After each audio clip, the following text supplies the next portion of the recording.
علاج السعال بالأعشاب. مرحبا يا جميع المشاهدين الأعزاء. هل يزعجكم السعال المستمر الذي يمنعكم من النوم أو التركيز في اليوم؟ لا تقلقوا، اليوم سنتحدث عن علاج السعال بالأعشاب الطبيعية، وصفات بسيطة وفعالة من المطبخ المنزلي تساعد في تهدئته سواء كان جافا أو مع بلغم. أولا، العسل أفضل صديق للحلق. ملعقة عسل نقي قبل النوم تغلف الحلق وتقلل السعال بشكل ملحوظ، ويمكن خلطه مع ماء دافئ أو ليمون لتعزيز الفيتامين سي ومكافحة الالتهاب. جربوه وستشعرون بالفرق سريعا.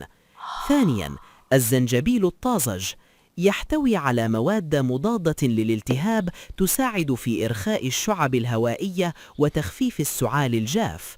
قطعوا شرائح منه واغلوهما في ماء، ثم أضيفوا عسلا واشربوه دافئا مرتين يوميا.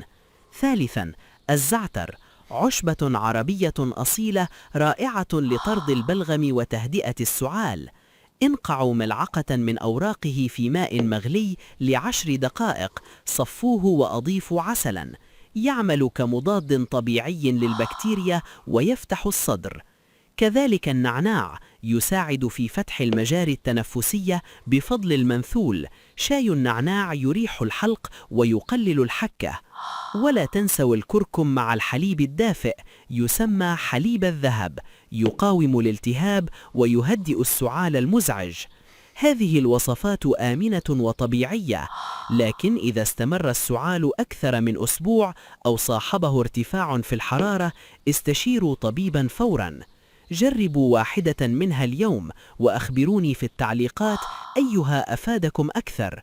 إذا أعجبكم الفيديو لا تنسوا اللايك والاشتراك للمزيد من النصائح الصحية الطبيعية. دمتم بصحة وعافية.